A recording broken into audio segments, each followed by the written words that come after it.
no sabía nada de vino y entré a estudiar agronomía por un acercamiento que yo tenía a los animales. Pero tuve un profesor en un ramo que se llamaba vitivinicultura. Entonces yo de la ganadería me pasé al vino porque lo encontré entretenido, una cosa que me apasionó.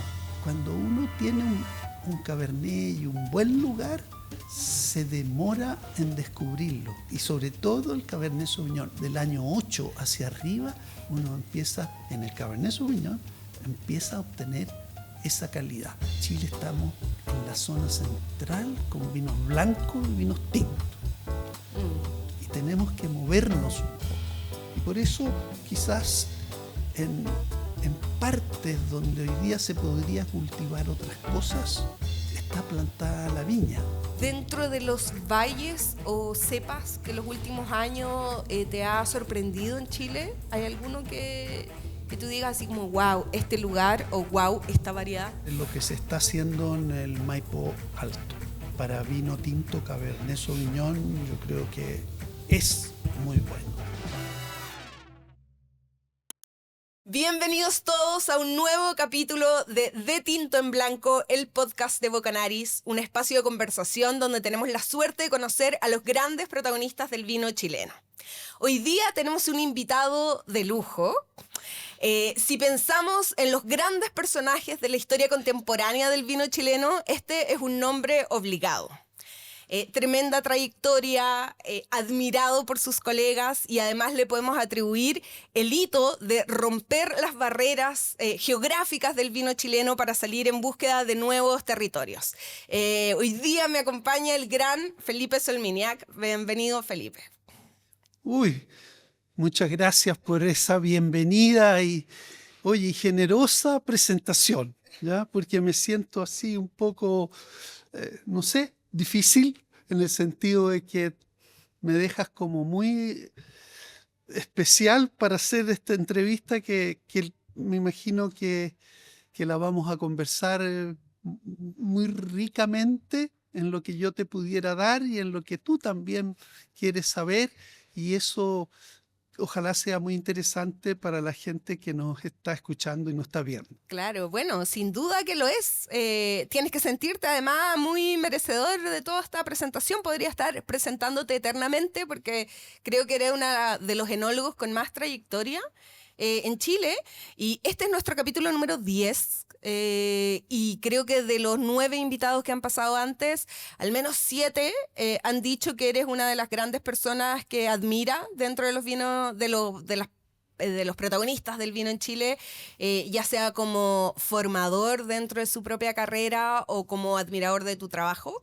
Así que teníamos muchas ganas de invitarte, tenerte con nosotros para que nos cuentes también cómo ha sido este camino tuyo en el vino. Para quienes no te conocen, voy a hacer un pequeño resumen. Tú eres enólogo, ¿verdad? Eres propietario de la viña Aquitania, la cual fundaste con socios franceses en 1990.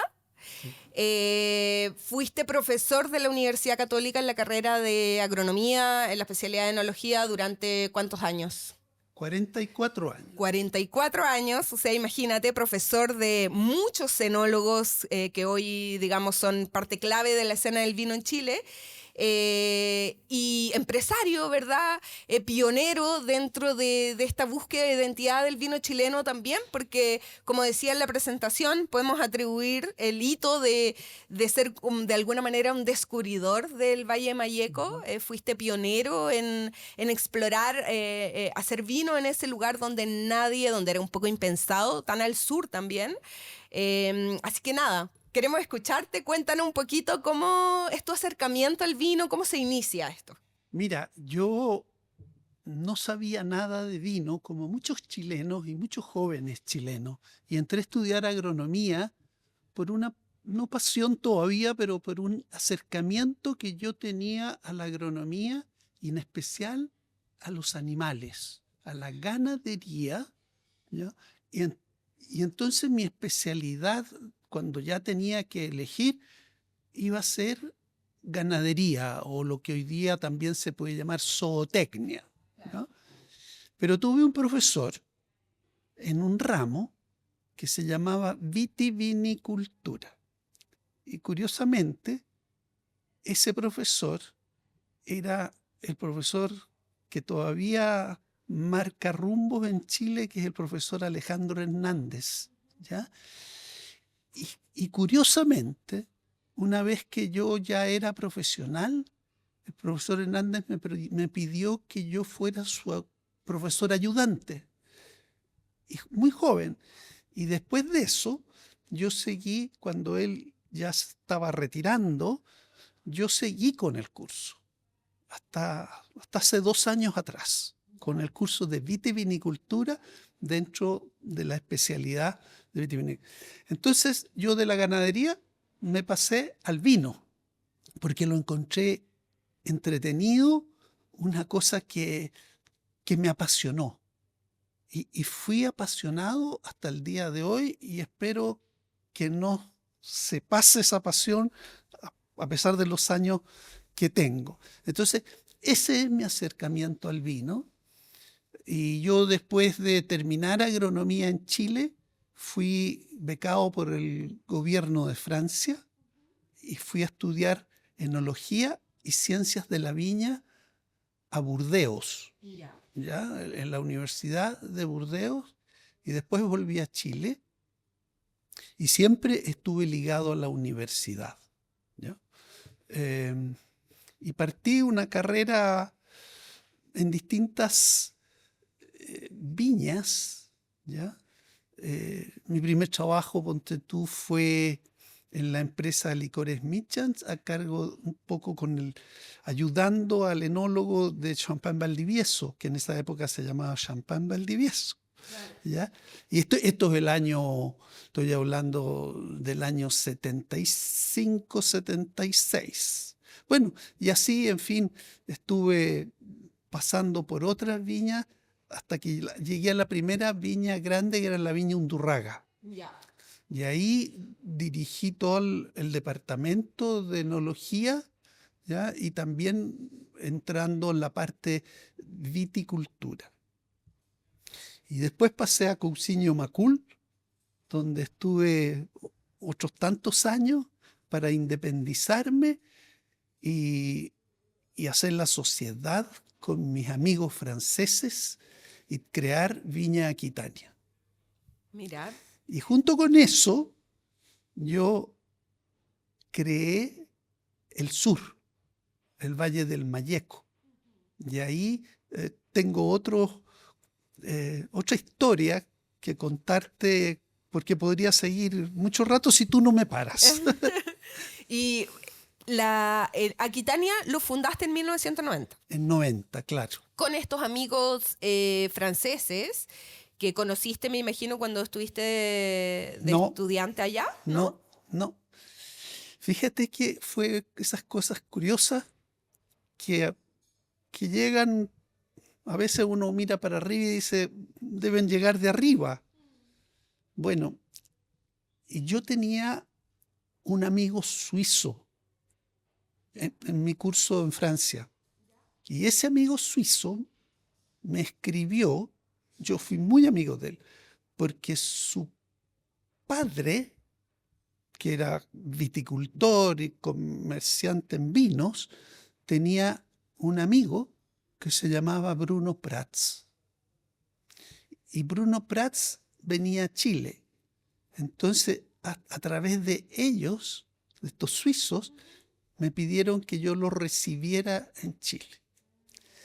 Y yo lo recibí donde yo trabajaba en ese momento, lo invité a mi casa y hicimos una previa amistad que se continuó a través de cartas o correos en esa época, ¿ya? Correos en el sentido que era a través de los correos oficiales, no papel había físico, ni siquiera había fax, ¿ya? Bueno, y posteriormente él me escribía a mí una tarjeta de Navidad, y yo le mandaba otra, en fin, y teníamos esa relación. Y una profesora que yo tenía en Francia me escribe diciendo que se acaba de obtener doctorado, un joven que está recién casado y que va a hacer el servicio militar a Chile. Porque Francia tiene, los profesionales tienen la posibilidad de venir a algún país que los necesite, lo que se llama en cooperación técnica. Y no hacían el servicio militar, que era obligatorio en esa época en Francia. Y yo estoy hablando de los años 80, ¿ya? 1980. Y ese era Paul Pontalier, que vino con su señora, vivió 1 año y medio acá, y nos hicimos, pero íntimos, amigos, y las señoras también, lo que es muy importante, claro, ¿ya? Para que los matrimonios funcionen así. Y Paul, terminando esto 1 año y medio que estuvo en Chile, obtiene su cargo en Chateau Margaux. Y en Chateau Margaux conoce a Bruno Prats por lo que se llama la Asociación de Grand Cru de Premier Cru de Médoc, o Grand Cru de Médoc, más dicho, ¿ya? Que Margaux es primer Grand Cru y Bruno era propietario del Chateau Cos d'Estournel. Y Cos d'Estournel era segundo, pero Bruno era el presidente de la asociación. Entonces, la relación social a través del vino es muy importante. Y ellos se conocieron, y en este conocimiento, por supuesto, salió el tema de Chile. Y dijeron que había que pensar en Chile, porque Chile tenía todas las posibilidades de hacer un buen vino. Y uno le dijo, sí, pero allá hay que tener a alguien que vea nuestras cosas y preocuparse de cómo hacerlo y tener el contacto de allá, y nosotros viajar permanentemente y tener la posibilidad de vinificar. Después de 6 meses de vinificar en Francia, vamos a Chile, vinificamos allá, en fin, era una cosa entusiasta. Entonces le dijo, yo también conocí a un chileno allá que podría ayudarnos. Y ese chileno era yo. Así que ese fue nuestro conocimiento, y de ahí nació Aquitania, de esa unión, así como tal como la he contado. ¿Y ustedes buscaron un territorio en particular, Quebrada de Macul, bueno, en Valle de Maipo? ¿Fue intencional en el fondo ubicarse ahí? En esa época yo no me daba cuenta de qué nivel de exigencia querían ellos para tener un viñedo.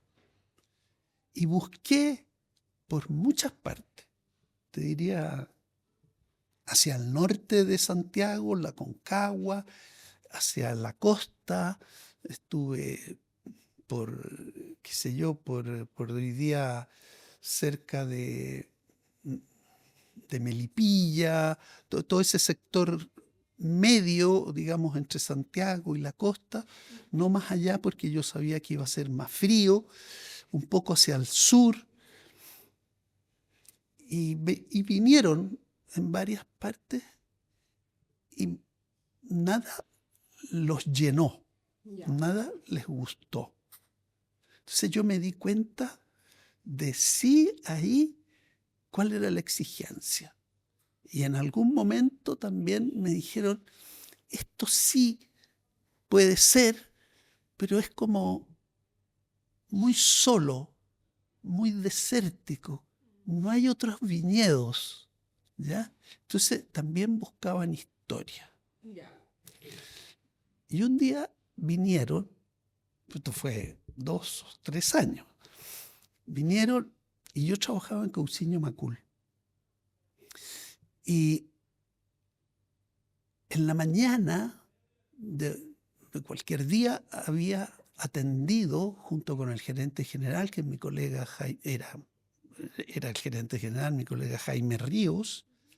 Habíamos atendido a un japonés, y el japonés le hicimos una degustación vertical de muchos vinos con mucha historia de Cousiño, ¿ya? Vinos que eran como del año 27 para adelante, ¿no? Una colección preciosa que era una de las pocas viñas que las tiene en Chile. Bueno, y quedaron las botellas. Y ellos llegaron después de almuerzo y me dijeron, esto es espectacular. Aquí hay una historia, aquí hay un lugar, hay una característica. Los vinos tienen un tipo que es como una familia. Hay que buscar algo que sea parecido. Y yo un día, después, estaba sacando muestras para la vendimia y hacia el oriente de la viña Cousiño Macul había una parcela que estaba semicultivada con frutales. Y justo me encontré con el administrador ahí, que nos pusimos a conversar a través del cerco, y le dije que qué estaban haciendo, que qué iban a hacer y qué sé yo, y le pregunté si no se interesarían por vender. Y me dijo, mándeme una carta y después hágame una oferta. Y así nació Aquitania. Mira, qué bonito. Esa es la historia. Sí, maravilloso, porque además en ese momento nadie estaba mirando Maipo como se mira hoy, ¿no? Exacto, sí. Como... No, claro.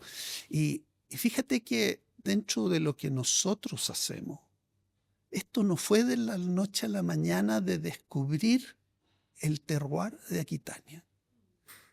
Tuvimos que aprender, siendo gente, digamos, que habíamos estudiado, que conocíamos, yo menos que ellos, el mundo, y nos dimos cuenta que tenía las uvas que estaban produciéndose ahí un carácter distinto, especial, muy en común con lo que hoy día llamamos Maipo Andes, pero diferente. Y esa diferencia era en que teníamos más sabores mentolados, teníamos más fruta, teníamos más acidez.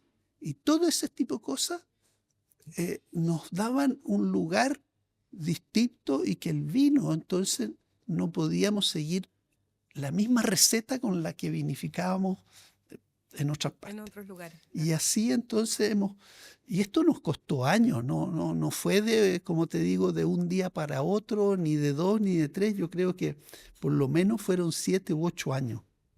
Y que además el cabernet que plantamos era cabernet masal, ¿ya? Cuando uno tiene un cabernet y un buen lugar, se demora en descubrirlo, ¿ya? Y sobre todo el Cabernet Sauvignon no te da recién el 5.º año al tiro una cosa buena. Yo creo que del año 8 hacia arriba, uno empieza, en el Cabernet Sauvignon, empieza a obtener esa calidad. Hoy día es algo distinto porque hoy día se planta más clones, ¿ya? La viticultura hoy día está mucho más profesionalizada desde el punto de vista de plantar con plantas genéticamente conocidas, y entonces eso te ayuda también a producir antes y ya sabes cuándo cosechar, cómo cosechar y después cómo hacer el vino. Pero una planta masal, ¿ya?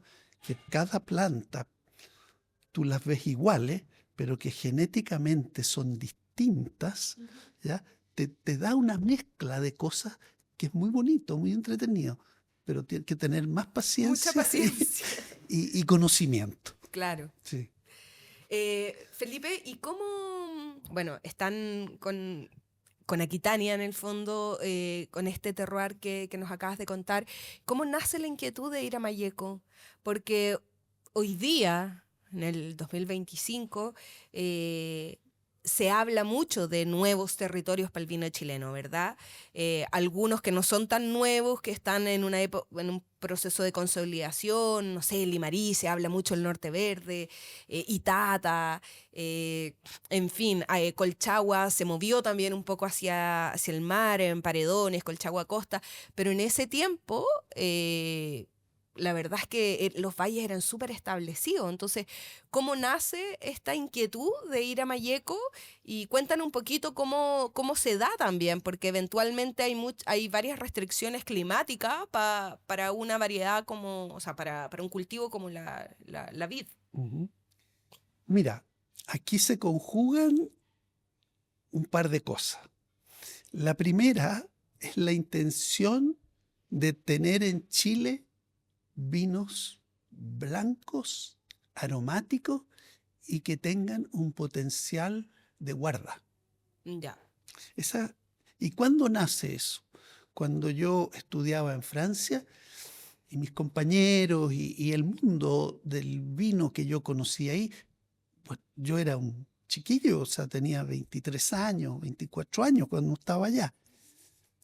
Eh, Me hablaban del vino chileno, pero del vino tinto. Y del vino blanco, poco y nada. ¿Ya?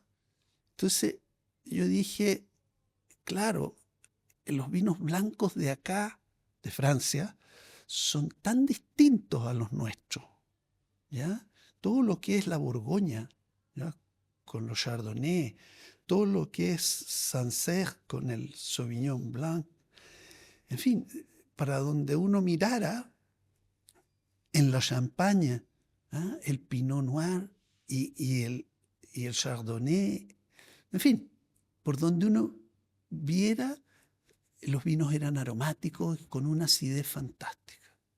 Y yo dije, cuando llegué a Chile, estamos en la zona central con vinos blancos y vinos tintos. Y tenemos que movernos un poco, ¿ya?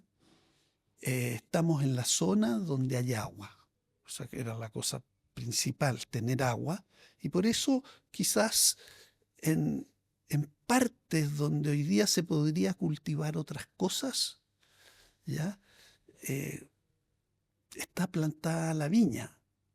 Y yo vi que en Francia la viña estaba plantada donde no se podía hacer agricultura común y corriente. O sea, la viña era una especie que se podía plantar y resistir en terrenos especiales más hostiles.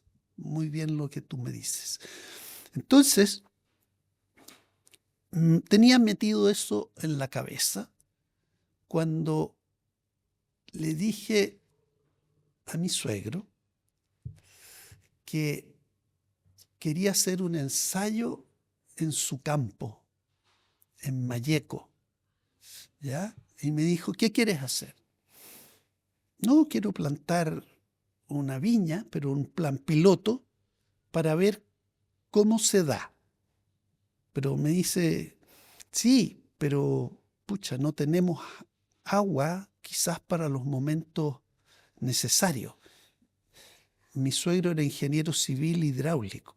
Ya. Entonces, él conocía su tierra, y su clima y todo, de esos ingenieros agricultores que sabían todo y mantener sus costos y todo, que era un ejemplo para todos sus vecinos y que era un hombre fantástico. Y me dijo, vamos, porque a él le gustaba eso, le gustaba hacer cosas distintas.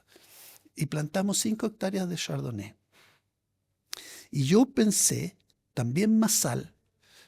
Y entonces, después tuve un viaje, después voy a retomar esto, pero entre medio fui un viaje a Australia y Nueva Zelanda. Ujú. Y dije yo, ¿dónde estoy aquí que estoy probando estos vinos tan ricos, tan buenos, con una acidez fantástica, pero que no se nota en la degustación, que le dan vida y frescor al vino? Y dije yo, pero si estoy en el mismo hemisferio, más o menos a la misma latitud que Traiguén. Entonces, mi proyecto que estaba comenzando, recién plantado, va a funcionar. Entonces, esas son las cosas que se juntaron para hacer en Traiguén una nueva viticultura. Ahora, curiosamente, ahí en esa época llovía, por decirlo fácil, 1 metro 100 de agua, o sea, 1100 milímetros anual. Y yo dije, que bueno, con esto estoy súper bien. Mi suegro me dice, Felipe, te va a faltar agua. Pero, don Alberto, le dije yo, ¿cómo me va a faltar agua? Sí, me dijo, es que esta agua cae cuando la planta no la necesita. Se puede acumular un poco, pero en verano, cuando la planta va a madurar, hasta el otoño, es muy seco. Y al segundo año yo me di cuenta de la razón que él tenía. Y él me hizo un tranque para la viña. Y de ahí sacamos el agua y empezamos a trabajar ahí con condiciones ya mucho mejores. Y bueno, Y fueron 5 hectáreas de Chardonnay. 5 hectáreas de Chardonnay, las primeras, que causaron una verdadera revolución en el Chardonnay chileno, porque fue completamente distinto.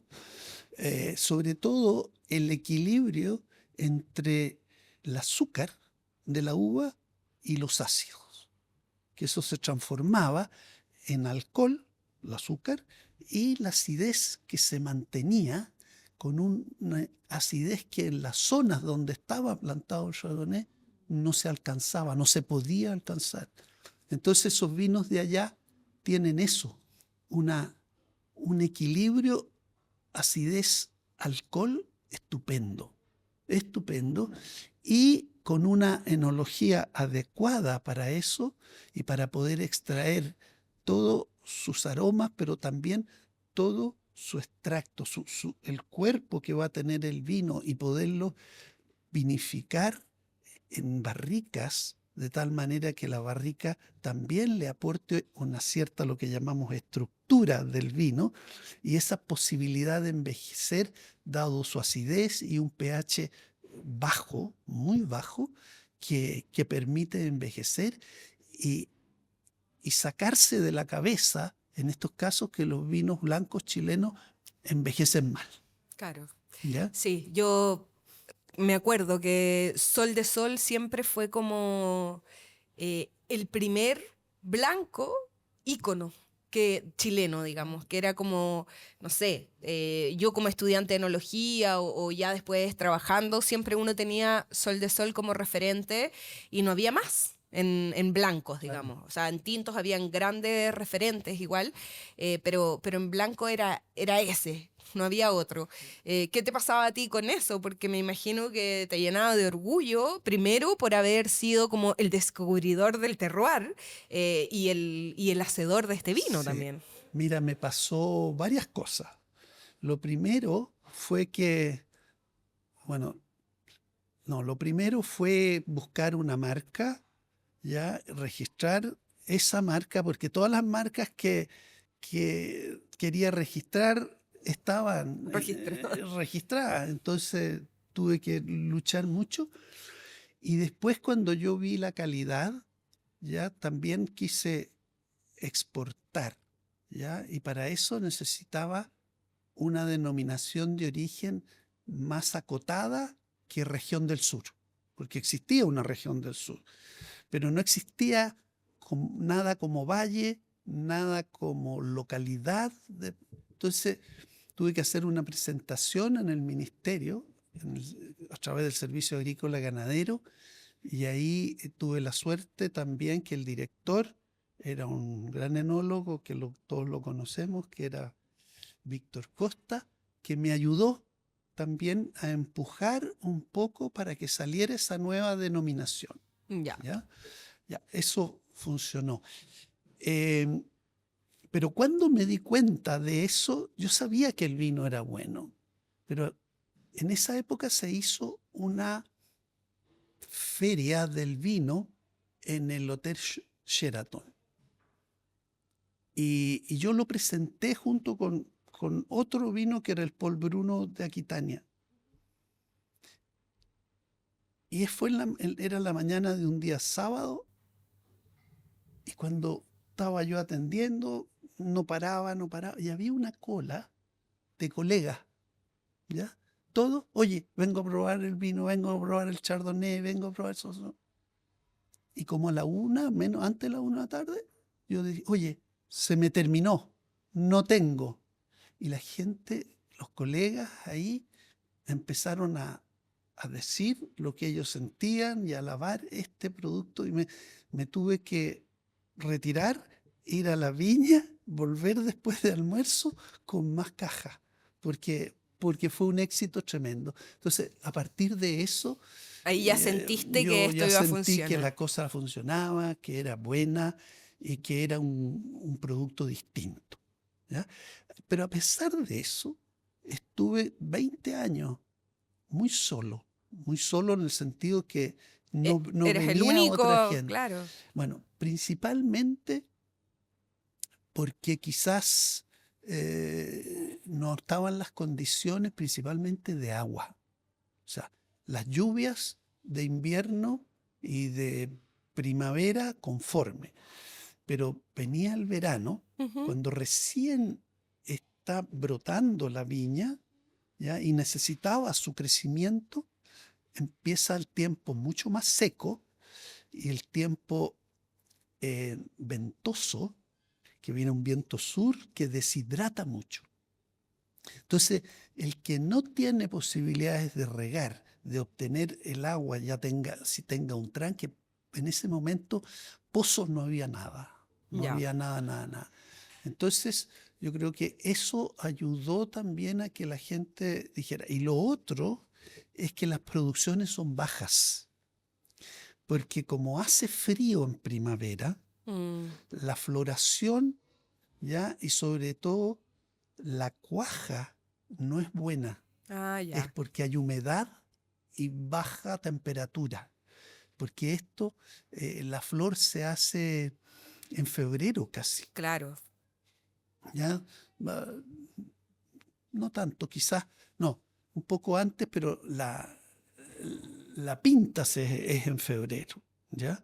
Entonces, toda esa parte del principio es fundamental para tener racimos más grandes y que también la, la diferenciación de las yemas para el año siguiente, ¿ya? Se haga en buenas condiciones y sobre todo necesita de humedad en el suelo para que los nutrientes se movilicen por la planta, ¿ya? Ya. Entonces, todas esas cosas yo creo que daban que el cultivo a veces no se paga, Mm. ¿ya? A no ser que tú hagas un vino de muy alta calidad y que le pongas un muy buen precio. Y eso es lo que está pasando hoy día. Ya con la gente hay más posibilidades de hacer tranques, de usar el goteo, el riego tecnológico, etcétera. Y entonces eso ayuda a tener más gente y que por eso que estamos muy de moda. Claro. Felipe, te voy a hacer ahora algunas preguntas para conocer un poco más tus gustos personales. ¿Ya? ¿Blanco o tinto? Tinto. Eh, ¿Cuál es el mejor vino que tú crees que tú has hecho? Eh, es difícil contestar así un vino, ¿ya? Porque siempre uno va teniendo un desafío en lo que está haciendo. Y como yo partí hace muchos años, eso es decir, cuando estaba muy joven, hice vinos que hoy día están a veces guardados, Ah, ¿ya? Y yo he atendido profesionalmente a muchas viñas, ¿ya? Entonces, si me acuerdo de cosas, por ejemplo, en Aquitania, ¿ya? Aquitania, yo creo que cada vez voy aprendiendo más, ¿ya? Y a mí me gusta mucho el Cabernet Sauvignon que tenemos hoy día, que es el 2021. ya. ¿Ya? Eso yo diría que es una de las cosas muy buenas que he hecho en Aquitania, de Del Lázuli. Lázuli. A pesar que, ponte tú, hay dos Lázulis para atrás que han sacado como el mejor Cabernet chileno, pero mi gusto personal es el Ujú. 21 que lo puedo ver. Pero también podría decir que en la viña Cousiño yo hice una antigua reserva del año 89 Ujú. que me encanta. Me gusta, está bien guardado, bien hecho y todo. Bueno, hoy día estoy muy contento porque yo también asesoro a Cousiño en sus vinos, ¿ya? Y con la Rosario Palma, que es hacemos lo, lo mejor que podemos, tanto en los vinos de alta gama de Cousiño, ¿ya? Entonces ahí también hay cosas muy ricas, Que te enorgullecen. pero, pero te voy a contar algo que también lo encuentro lindo, que yo fui uno de los primeros enólogos, o si no el primero, que trabajé en los vascos recién hechos con el papá de la María Ignacia Izaguirre, con don Jorge Izaguirre Correa. Y ahí hice un vino, uno de los primeros vinos los vascos, ¿ya? Que es del año 1984. Wow. Y que la María Ignacia me lo mostró y me dijo que con ese vino también, ¿ah? Cuando don Jorge se asoció con Rothschild, con el barón, él al probar ese vino se entusiasmó para hacer la sociedad. Y ese vino está, y es muy, muy bueno. Entonces te digo, hay una gran variedad, y perdona que me alargué en la respuesta, pero son cuentos Claro. que sirven. Sí, a mí me gusta mucho el Pinot Noir Sol de Sol. Ese es como, Sí. de Aquitania al menos, mi favorito. Sí. Sin considerar Aquitania ni las viñas que hoy día asesoras, ¿cuáles serían tus 5 mejores vinos chilenos? Si alguien te dice, haz una lista, Uh-huh. ¿qué vinos estarían en esa lista? Siempre me ha gustado Collam, ¿Ya? ¿ya? Que este ensamblaje biodinámico de Emiliana. Exacto. Desde que salió es un vino que me gusta, ¿ya? Yo creo que también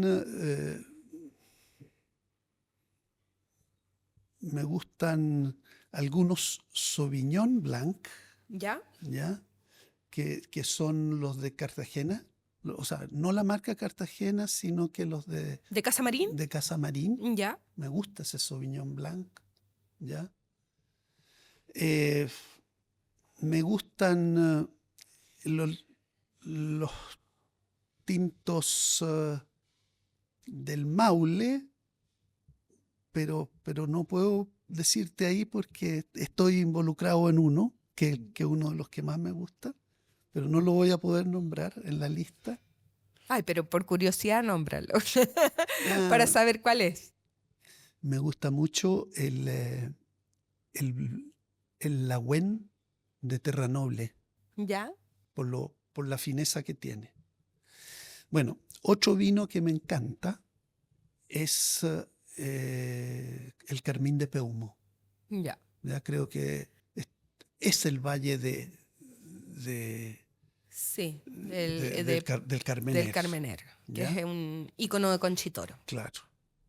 Y después de eso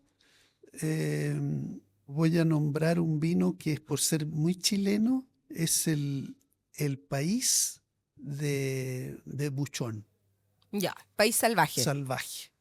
Por ser una cosa distinta Súper. y bien hecho.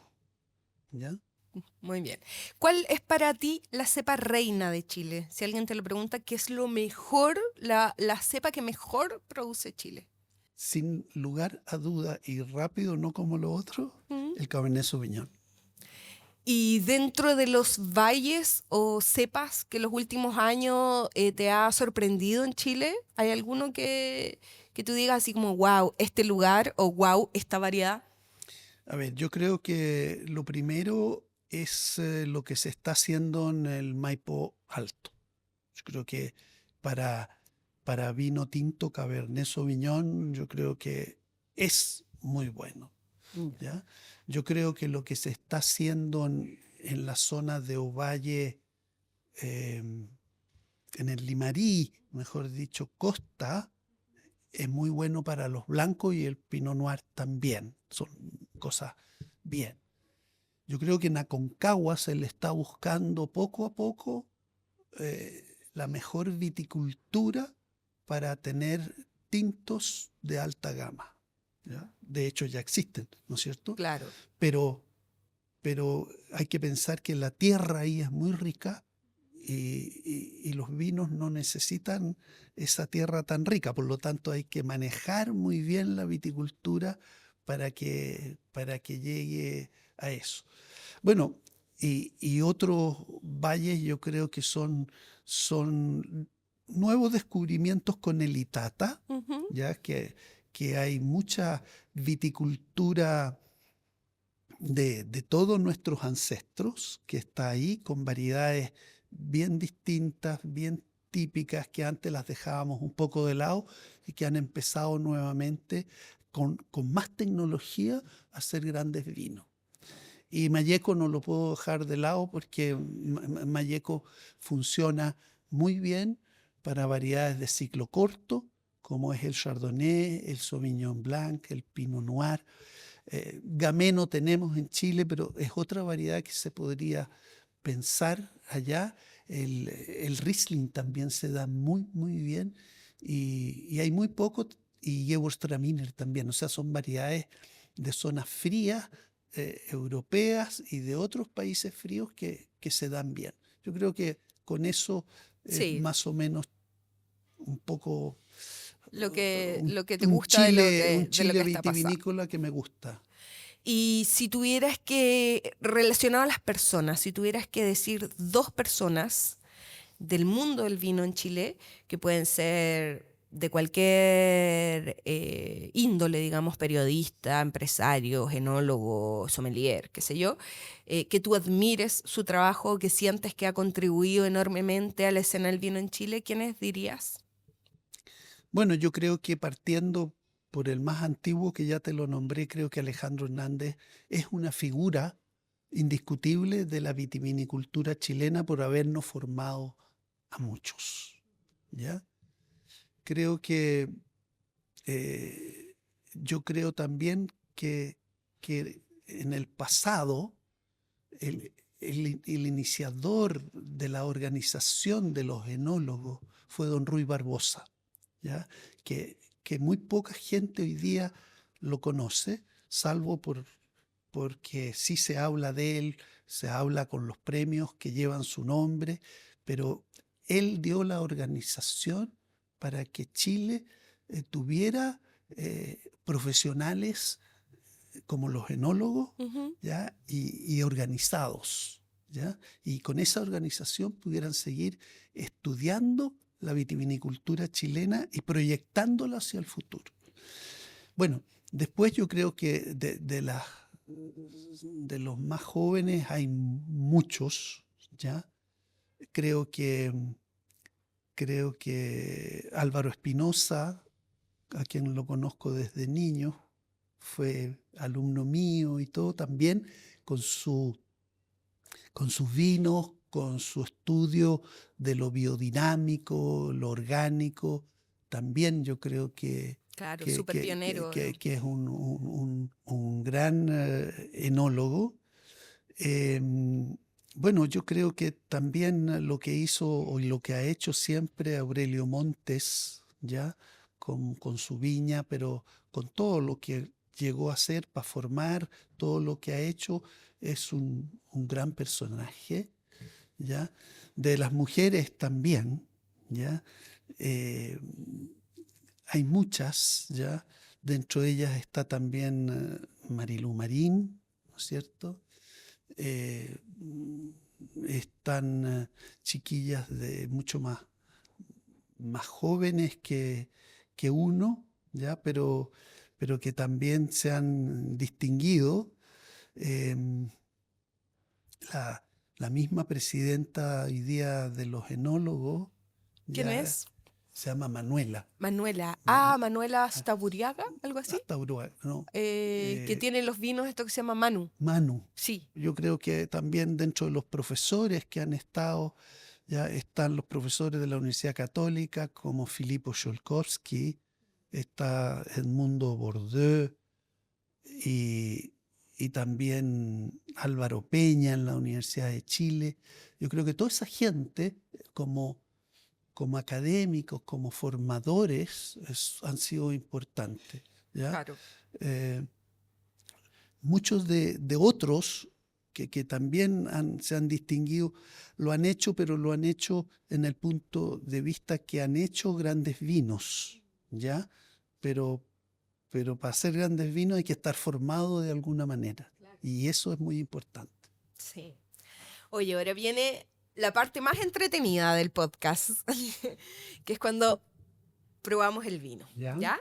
Tenemos esta copita aquí que nos ha mirado toda la conversación.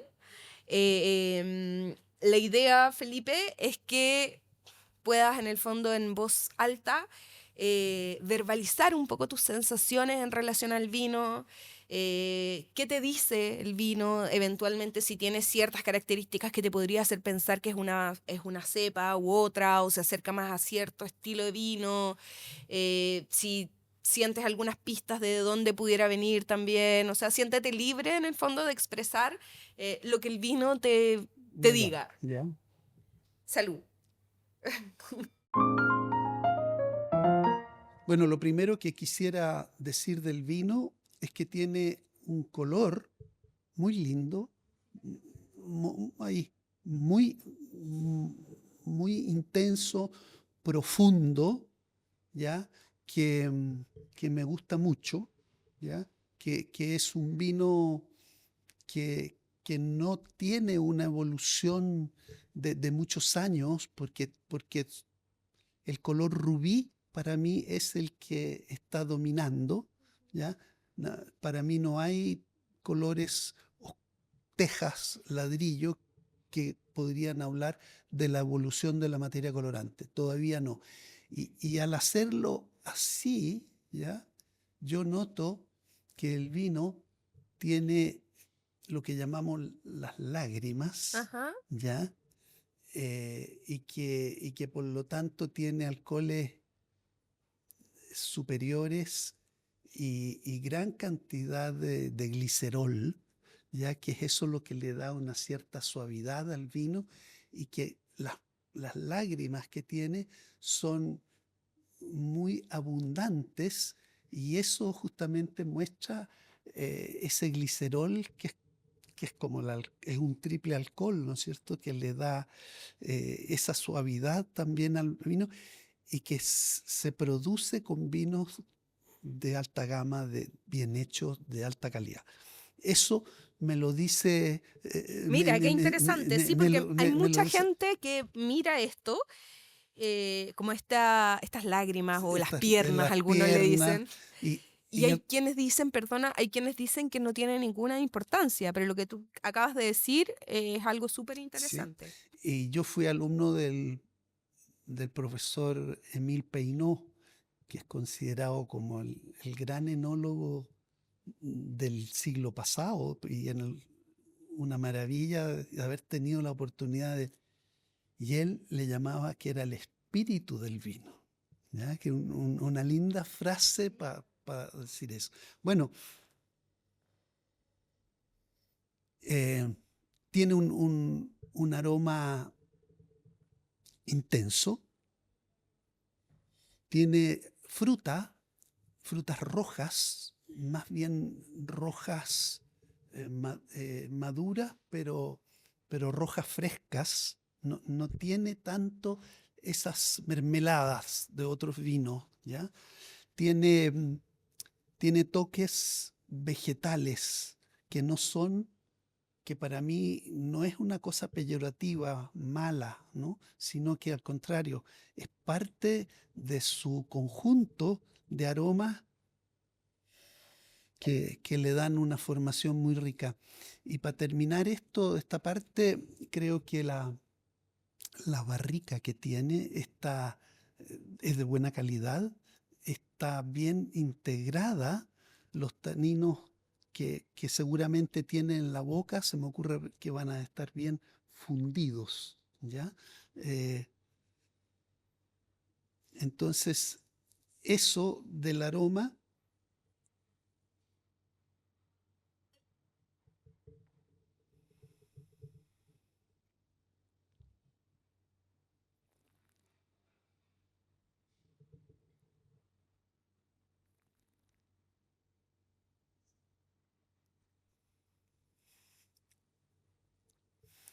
en boca.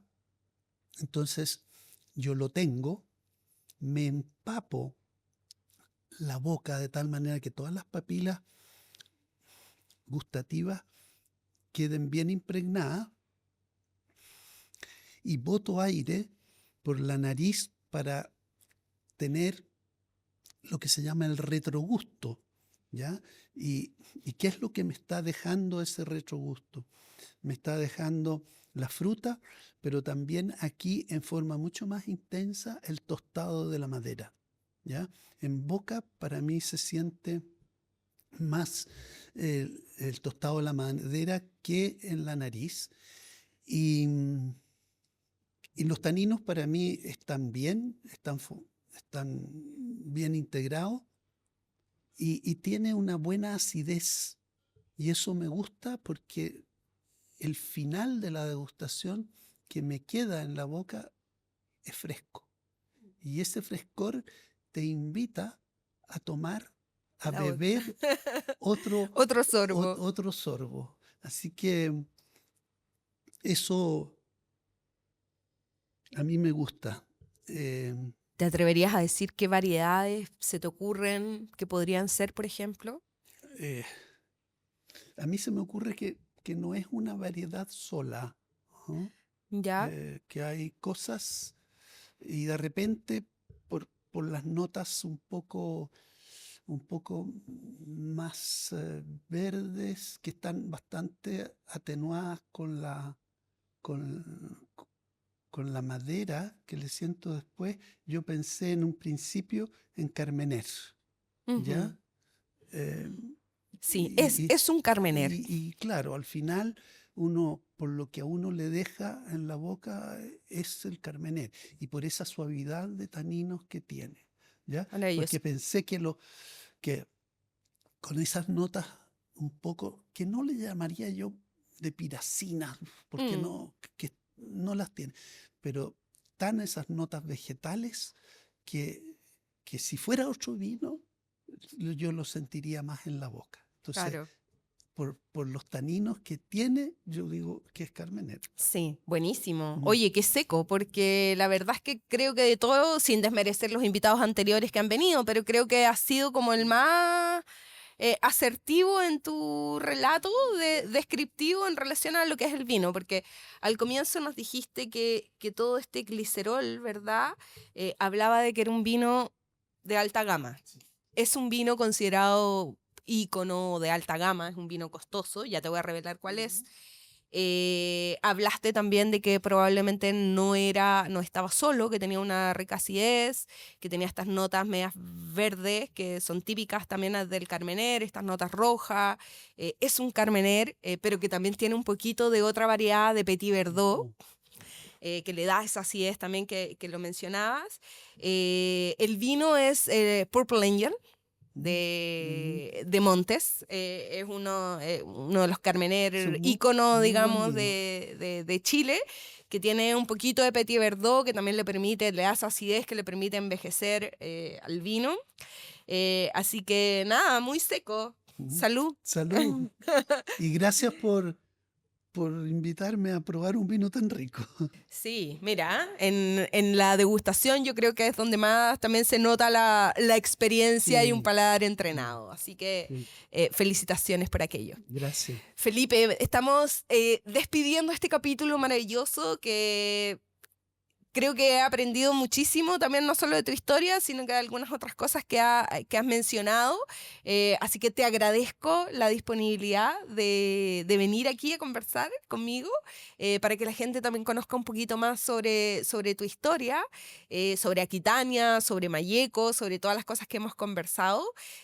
Así que, bueno, gracias por venir. Salud con vino chileno. Aprovecho también de decirles a todos que nos están viendo que se suscriban a nuestro canal de YouTube. Ya pronto vamos a estar también con nuestro podcast en Spotify, así que les vamos a estar ahí contando.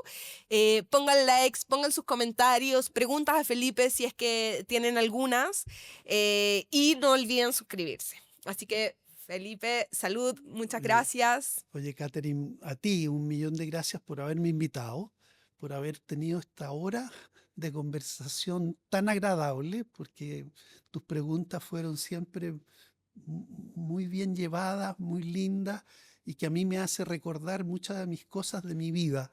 Claro. Y gracias por ofrecerme también este vino. Sí, Así que, y está que bueno el vino. te deseo lo mejor, como siempre. Felicitaciones por lo que haces, por esta cosa que Boca Narices es como algo único en Chile y que se ha llevado poco a poco, porque las cosas no se hacen de la noche a la mañana, muy bien, y con Gracias. tantos años ya, que la última vez que había venido, vinimos a celebrar, ¿cuántos años fueron? 10 años. 10 años. Sí, Y que sigan así, que llevamos ya casi 14 uno ahora. no se da ni cuenta cómo pasa el tiempo, Sí, pero además lindo pasarlo bien como ustedes lo hacen. sí. Salud Bueno, muchas y gracias. felicitaciones. Igualmente, salud.